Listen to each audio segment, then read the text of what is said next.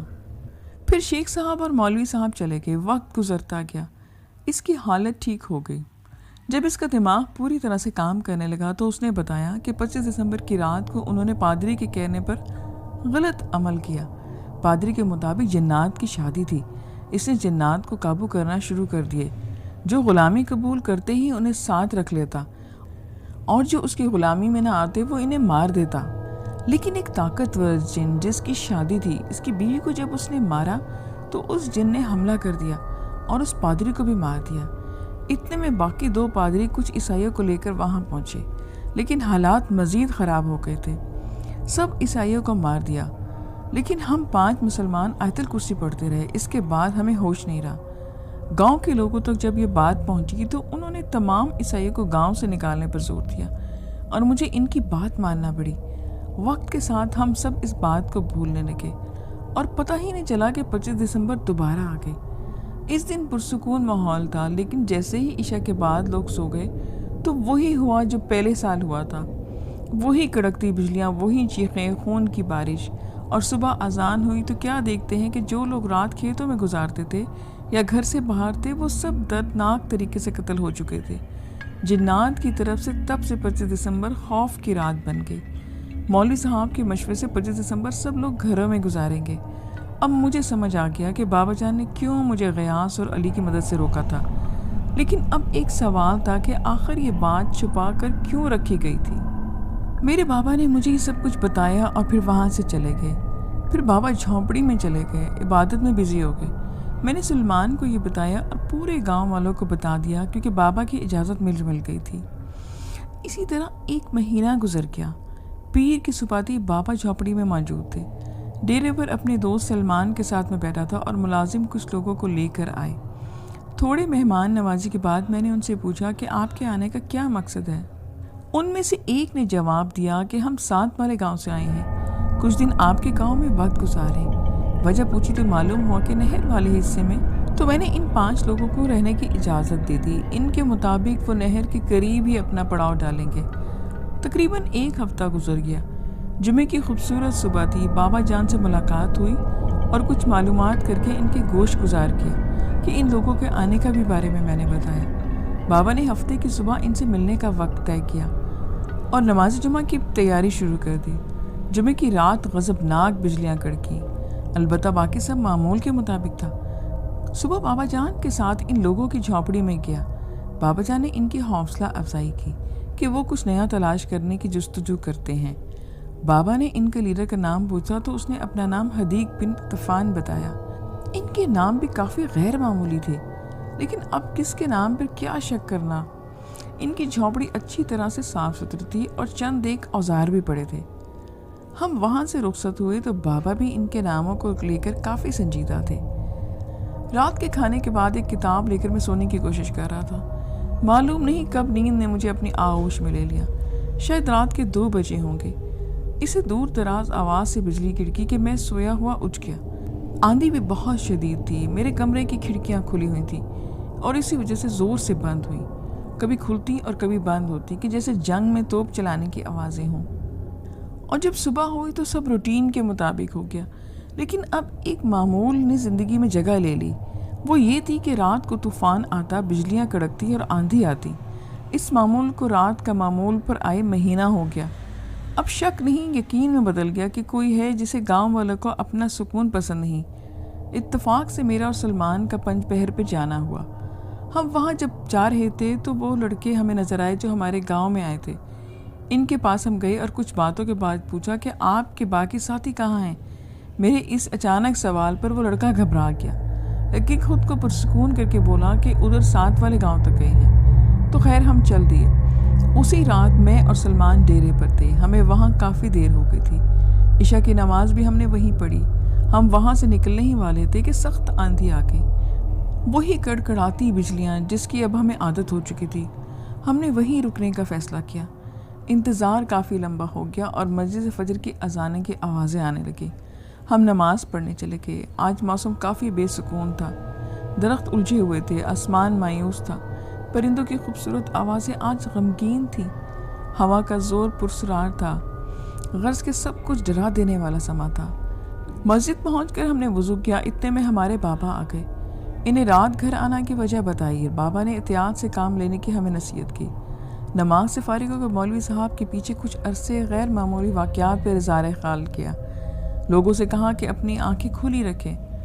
بابا نے مولوی کو ان 5 لوگوں کے بارے میں بتایا کہ آج ان سے ہمیں ملنا ہوگا۔ میں، بابا اور مولوی صاحب اور کچھ اور لوگ ہمارے ساتھ ان لوگوں سے ملنے گئے۔ ہم جب اس مقام پر پہنچے جہاں ان لوگوں نے جھونپڑی لگائی تھی، اس جھونپڑی کے باہر وہ حدید اور طوفان نظر آیا جو جھونپڑی کی حفاظت کر رہے تھے۔ مولوی صاحب نے ان سے چند ایک سوال کیے اور پھر جھونپڑی میں داخل ہوئے، لیکن اس نے ٹال مٹول کر دی۔ بابا جان کو اس پر شک تھا کہ اسے ایک طرف کر کے وہ اندر داخل ہوئے۔ اندر کا منظر خوفناک تھا۔ 3 لوگوں کے مردہ جسم پڑے ہوئے تھے، کچھ جانوروں اور پرندوں کے کٹے سر جن سے خون بہہ رہا تھا۔ میرے بابا نے فوراً اسے پکڑنے کا حکم دیا۔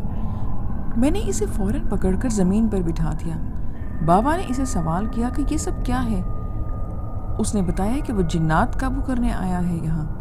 بابا جان نے پوچھا کہ یہ لاشیں کس کی ہیں اور تمہارے ساتھی کدھر گئے؟ اس نے بتایا کہ لاشیں قریبی قبرستان سے نکالی گئی ہیں، اور اس نے بتایا کہ اس کے ساتھی قبرستان میں جنگل کے پاس عمل کر رہے ہیں۔ بابا جان کے حکم پر اس کو وہیں قتل کر دیا گیا، کیونکہ اس نے جنات کو قابو کرنے کی کوشش کی اور گاؤں میں ایک بار پھر خون خرابہ کروانا چاہا۔ اس کے بعد ہم جنگل میں چل دیے۔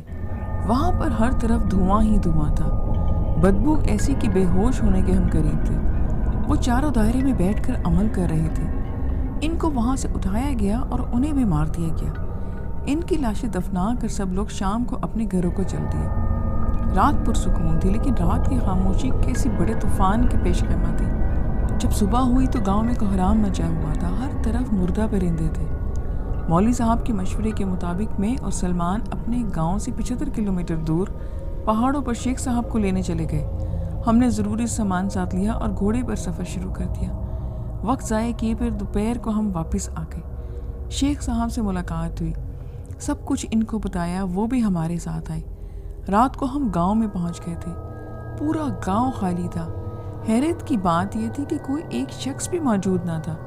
پورا گاؤں بدبودار ہوا پڑا تھا، حویلی بھی خالی تھی۔ بابا جان کی جھونپڑی میں پہلی بار داخل ہوا، ہر طرف کتابیں ہی کتابیں تھیں، لیکن اس جھونپڑی کے ایک طرف ایک دروازہ بھی تھا۔ شیخ صاحب نے کہا کہ اس کے اندر کیا ہے؟ میں نے بتایا کہ مجھے نہیں پتا، یہ پہلی بار میں دیکھ رہا ہوں، کیونکہ جھونپڑی میں آنا مجھے منع ہے۔ جب اس دروازے کو کھولا گیا تو اندر ایک خوبصورت کمرہ تھا، روشن دان جو پہاڑی کی طرف کھلتے تھے۔ اس کمرے میں ایک آدمی تھا، ادھیڑ عمر آدمی جو معذور تھا۔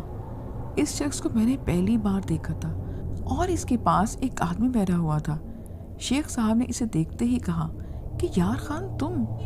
مجھے تو ایسا لگا کہ شاید میں خواب دیکھ رہا ہوں۔ یار خان یعنی کہ میرے چچا، وہ تو فوت ہو گئے تھے۔ بابا جان نے کبھی ان کی وفات کا ذکر نہیں کیا تھا۔ او میرے خدایا، یہ کیا ہو رہا ہے؟ شیخ صاحب نے اس کمرے میں حصار باندھا۔ میں، سلمان اور چچا جان بھی وہیں موجود تھے۔ تھوڑی ہی دیر میں بہت ڈرانے والا موسم ایک دم سے شروع ہو گیا اور پھر اس کمرے میں ایک آدمی آیا۔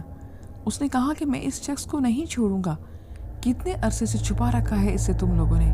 شیخ صاحب نے سب لہجے میں کہا کہ اس نے اپنی جوانی بستر پہ گزار دی، اب کیا چاہتی ہو تم؟ وہ شخص بولا کہ اس کی موت قریب ہے اور اس کا ساتھ دینے والوں کی بھی۔ شیخ صاحب نے کچھ پڑھ کر اس پر پھونکا تو وہ تڑپنے لگا، اور پھر شیخ نے کہا کہ سوال کیا کہ کدھر گاؤں کے لوگ ہیں، تو انہوں نے جواب دیا کہ ڈھونڈ لو، لیکن صرف 2 دن میں تمہارے پاس۔ اس کے بعد وہ آدمی دم توڑ گیا۔ شیخ صاحب نے چچا کو اس آدمی کے پاس چھوڑا اور ہمیں لے کر جنگل میں چل دیے۔ جنگل میں گاؤں کے کچھ لوگ مردہ حالت میں تھے اور کچھ زندہ۔ جو زندہ تھے انہیں آیت الکرسی کا پانی دم کر کے دیا گیا، وہ سب ہوش میں آ گئے۔ شیخ صاحب نے ایک بڑا گول دائرہ لگا کر سب کو اس میں بٹھایا اور اپنا عمل شروع کر دیا۔ ایک دم سے بادل چھا گئے اور بارش ہونا شروع ہو گئی، بجلیاں کڑکنے لگیں اور پھر آندھی آ گئی، بہت چمگادڑ، اور ایک دم سے بہت سے کوے آئے، لیکن دائرے سے ٹکراتے ہی مر جاتے۔ ایک دیو کامن شخص قریب آیا اور کہا کہ کیوں تنگ کر رہے ہو ہمیں؟ شیخ صاحب نے جواب دیا کہ جنات نے ہمیں تنگ کر رکھا ہے۔ وہ بولا کہ غلطی بھی تو تمہاری ہے، اس بحث کو لمبا نہ کرو۔ اس شخص نے کہا کہ یا تو تم ان لوگوں کو گاؤں چھوڑ کر چلے جاؤ یا پھر سب کے سب یہاں سے باہر نکلو گے، ہم مار دیں گے تمہیں۔ اب کیا تھا، ایک اور خوف نے ہمیں آ جکڑا۔ شیخ صاحب نے کہا کہ تم ان لوگوں کو مار دو جنہوں نے غلط کیا ہے، اب مزید تنگ نہ کرو ہمیں۔ آخر کا اس نے کہا کہ میں ان لوگوں کو مار دوں گا۔ تو معاملہ طے پایا کہ ان میں سے جو بھی 5 پہر کے قریب جائے گا وہ اپنی موت کا ذمہ دار خود ہوگا، کیونکہ شیخ صاحب بھی اللہ کے ولی تھے۔ اس شخص کو یقین تھا کہ اب شیخ صاحب بھی پیچھے نہیں ہٹیں گے۔ شیخ صاحب نے اس سے کہا کہ کیونکہ 5 پہر پر پانی کا وہ مقام ہے جہاں تم لوگ آباد ہو اور وہاں سے گاؤں والوں کا گزر ہوتا ہے، اس لیے تم اس جگہ کو پتھروں سے ڈھانپ دو۔ اسی طرح جنات کے ساتھ سب کچھ طے ہوا، کیونکہ پہاڑوں پر عمل کرنا نہایت ہی مشکل ہوتا تھا، کوئی شخص وہاں عمل نہیں کر سکے گا۔ اس شخص نے دیکھا کہ شیخ صاحب کی بات میں وزن ہے تو وہ مان گیا۔ اس کے بعد وہ آدمی وہاں سے چل پڑا اور نظروں سے غائب ہو گیا۔ شیخ صاحب سب لوگوں کے ساتھ گاؤں میں آ گئے، مردہ کو دفنا دیا گیا۔ گاؤں میں وہ منوست نہیں رہی۔ شام حویلی میں گئے تو بابا جان اور امی جان کو اور مجھے لے کر جھونپڑی میں چلے گئے اور چچا جان سے ملے۔ بابا جان نے بتایا کہ چچا کی طبیعت اس واقعے کے بعد کافی خراب تھی، تو مولوی صاحب نے مشورہ کر کے بابا کو اسی کمرے میں مستقل قید کر دیا، جبکہ کسی کو نہیں بتایا کہ چچا جان کدھر گئے، کیونکہ جنات کو غیب کا علم نہیں ہوتا، اس لیے آسان نہ تھا۔ رات حویلی پرسکون تھی۔ اگلے دن جمعہ کا خطبہ شیخ صاحب نے دیا، جس میں بتایا کہ کسی بھی مخلوق پر ظلم نہ کرو، اور اس کے بعد ہم انہیں چھوڑنے چلے گئے۔ 5 پہر کا نیا روپ اب ہمارے سامنے تھا۔ جہاں جنات آباد تھے وہاں پانی کا نام و نشان نہیں رہا، کیونکہ پانی پر اب پہاڑ تھے اور ارد گرد بڑے بڑے پتھر۔